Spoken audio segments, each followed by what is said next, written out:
እሺ እግዚአብሔር የተመሰገነ ይሁን። ኢየሱስ ክርስቶስ ጌታ ነው። እንዴት ናችሁ? ሰላም ለእናንተ ይሁን። እግዚአብሔር የተመሰገነ ይሁን። ኢየሱስ ጌታ ነው።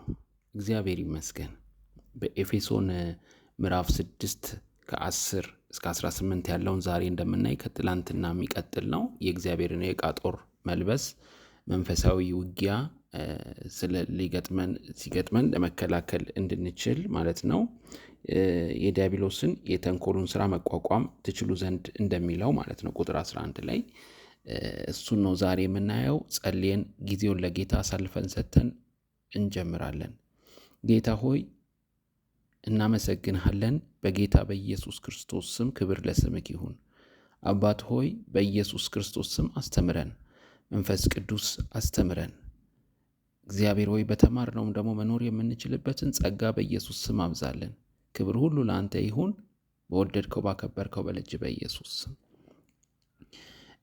ኤፌሶን ምዕራፍ 6 ቁጥር 14 ዛሬ የምናየው እውነትን መታጠቅ የሚለው እንግዲህ ወገባችሁን በእውነት ዝናር ታጠቃችሁ የሚለውን ማለት ነው።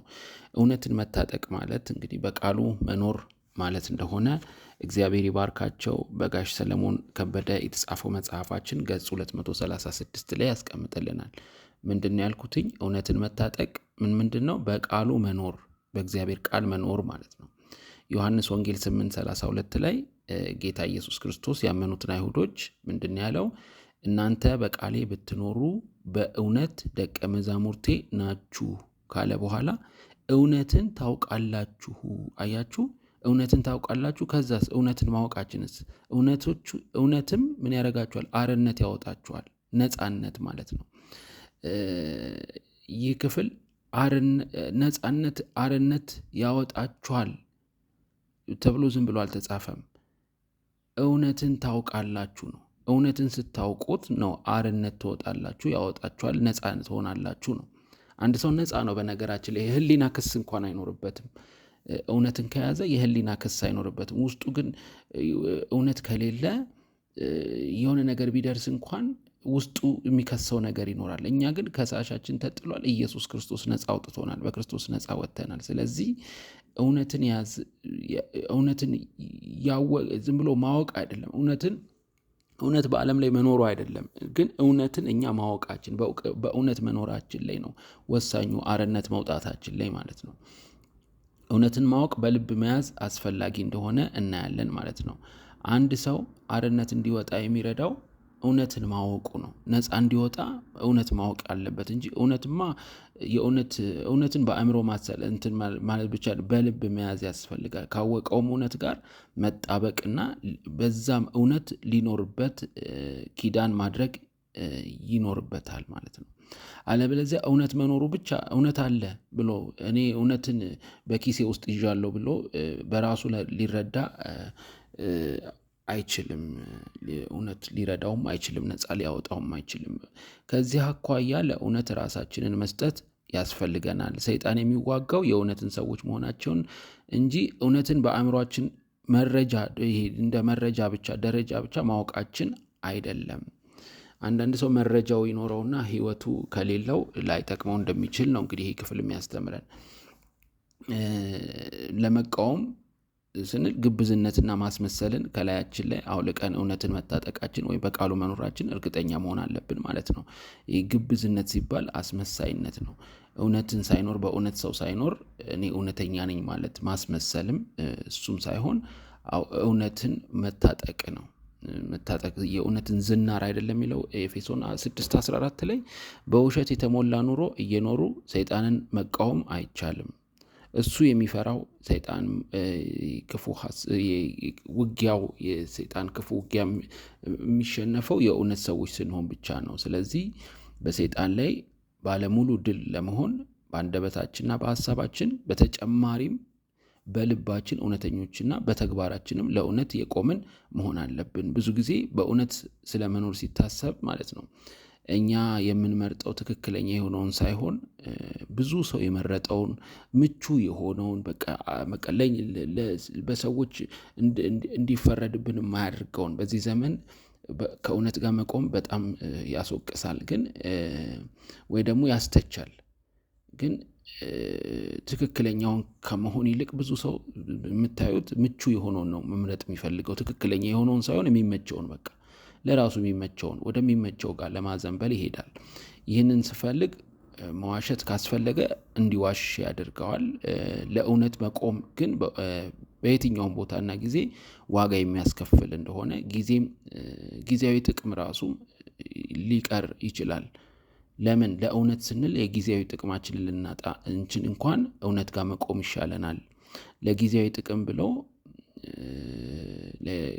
ብዙ ጊዜ የሚዋሹ ሰዎችም አሉ። ይህም ጥቅም ምን ሊሆን ይችላል? ገንዘብ ወይ ቁሳቁስ ወይ ዝና፣ እውቅና፣ እንትና እንዲህ እኮ እንደዚህ ተብሎ በዝናችን እንዳይጠፋ። ግን እውነትን የያዘ ሰው መጨረሻ ላይ ግን ማሸነፉ ስለማይቀር ለጊዜያዊ ነገር፣ ለገንዘብ፣ ለቁሳቁስ፣ ለዝና፣ ፌመስ ለመሆን ምናምን ባይሆን ጥሩ ነው። እውነትን ጋር ተጣብቀን ብንቀር ይሻለናል። ሆኖም ስለ እውነት ደንታ የሌለን ሰዎች የምንሆን ከሆነ ግን ለሰይጣን እንመቸዋለን፣ ያሸንፋል።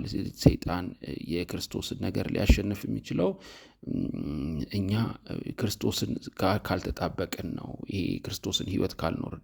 ትንቢተ ዳንኤል 11:32 ላይ ኪዳኑን የሚተላለፉትን በማታለል ያስታል፣ አምላካቸውንም የሚያውቁ ሕዝብ ግን የሚያውቁ ነው። አያችሁ፣ ሕዝብ ግን ጸንተው ይቃወሙታል፣ እርምጃም ይወስዳሉ ይላል እና ሰይጣን ይህን ኪዳን የሚበድሉትን ወይም የማይታዘዙትን በማታለል ያስታል ነው የሚለው። እንደገናም በተሰሎንቄ 2:11 ላይ፣ ሁለተኛ ተሰሎንቄ ማለት ነው። በዚህም ክፍል እግዚአብሔር በሐሰት እንዲያምኑ የስህተትን አሰራር ይልክባቸዋል ይላል። ይህም የሚሆነው እውነትን ያላመኑትን ነገር ግን በክፋት ደስ ይላቸው የነበሩትን ሁሉ እንዲፈርድባቸው ነው። አያችሁ፣ እውነትን ምን ያላደረጉትን? ያላመኑትን። በሁለተኛ ዜና 18 ላይም ተመሳሳይ ነገር ይገኛል። ሰዎች እውነትን ሲገፉ ለሰይጣን አሰራር አልፎ ይሰጣሉ። በቃ በጊዜያዊም ነገር ሊፈተኑ ይችላሉ። ይሄ ወደ ውሸት፣ ወደ አስመሳይነት፣ ወደ ብዙ ነገር ሊሄድ ይችላል። ግን ይሄ መታጠቅ ያስፈልጋል። የእውነትን ዝናር ማለት ነው ማወቅ ማንም ምክንያቱም ዮሐንስ ወንጌልን በደንብ 8:16 እውነትን ታውቃላችሁ ነው ያለው። ማወቅ ከዛ ወደ አርነት ያወጣል። ማወቅ ማለት ማድረግ ማለት ነው። እውቀትና በነገራችን ላይ ድርጊት አንድ ናቸው። ማንም ሰው ሰይጣንን ለመቃወም እውነትን ማወቅ፣ ያወቀውንም እውነት የራሱ የማድረግና በዚያ እውነት ላይ መደገፍ ይገባዋል። በዚህም ከዚህ ውጪ ክፋትን ማሸነፍ አይቻልም። ቤተ ክርስቲያን በሐሰት ትምህርት መታወኳ የዚህ ዘመን አሁን በዚህ ዘመን ላይ ብቻ ያለ ሳይሆን ድሮም የነበረ ከተመሰረተችበት ከአዲስ ኪዳን ከተጻፈበት ጊዜ አንስቶ ስትታወቅ መታወክ ማለት ብዙ ስቃይ፣ ብዙ ወጣቶችን ከቤተ ክርስቲያን ለመውሰድ ሐሰት ሌላ ቦታ ከረሜላና የሚመጠጥ የሚጣፍጥ ነገር በማስመሰል በማታለል ሊወስድ ይሞክራል። በጣም ብዙ ቤተ ክርስቲያን ላይ ግፊያ ይደርስባታል በተለያየ ጊዜ። በዘመኑ መጨረሻ በተለይ አሳቾች ይበዛሉም ስለሚል ማለት ነው። ብዙ ሐሰት ነቢያቶችና ሐሰተኛ ክርስቶሶች ይነሳሉ፣ ብዙዎችንም ያስታሉ። እነሆ አስቀድሜ ነግሬያቸዋለሁ ብሎ ጌታችን በማቴዎስ 24 በሉቃስ 21 ላይ ተናግሯል፣ አስጠንቅቋል። እንግዲህ ጆሮ ያለው ምን ያድርግ? ይስማ። የሐሰት መልእክተኛና አስተማሪዎችን በብሉይ ኪዳን ዘመንም ነበሩ። እንዲያውም ከእውነት ነቢያት ይልቅ የሚበዙት ብዙዎቹ የነበሩት ሐሰተኞች ነቢያት ሆነው ይገኛሉ ማለት ነው። ይህንን ክፍል ይሄ የእውነትን ዝናር ከእውነት ጋር ተጣብቆ እውነትን ማወቅ ወገባችሁን በእውነት ዝናር ታጠቁ የሚለውን በሁለት ክፍል እናደርገዋለን። ምክንያቱም በጣም መሰረታዊ ነገር ስለሆነ ነው። በሮማውያን ወታደሮች ጊዜ ይሄ ዝናር ውስጥ ይሄ ጦሩ ምኑም ይከተታል። ጦሩ ራሱ ይሄ ወገብ ላይ የሚታጠቀው ነገር ብዙ ነገሮችን ይሸከማል እና እሱ ከላላ ከወደቀ ማጥቃትም አንችልም። መከላከል ማለት ጦርነት ላይ በቃ ለመሸነፍ ዝግጁ እንሆናለን። እንደዛ እንዳንሆን ይሄ እውነትን ዝናር ቤልቱን መታጠቅ የሚለውን ዛሬ ጌታ ረድቶን እያየን ነው። በሁለተኛ ክፍል ጌታ ከረዳን ከሶስተኛም ክፍል ከሄደ እንቀጥላለን። ብቻ ይሄ በእውነት መታጠቅ የሚለውን ነው አሁን ሼር ያደረግነው ኤፌሶን 6:14 ላይ ማለት የጠላትን ሐሳብን ሰይጣንን መቋቋም እንድንችል ማለት ነው። ጌታ ይባርካችሁ፣ ዘመናችሁ ይባረክ። ተባርካችሁ ለበረከቱ ነው።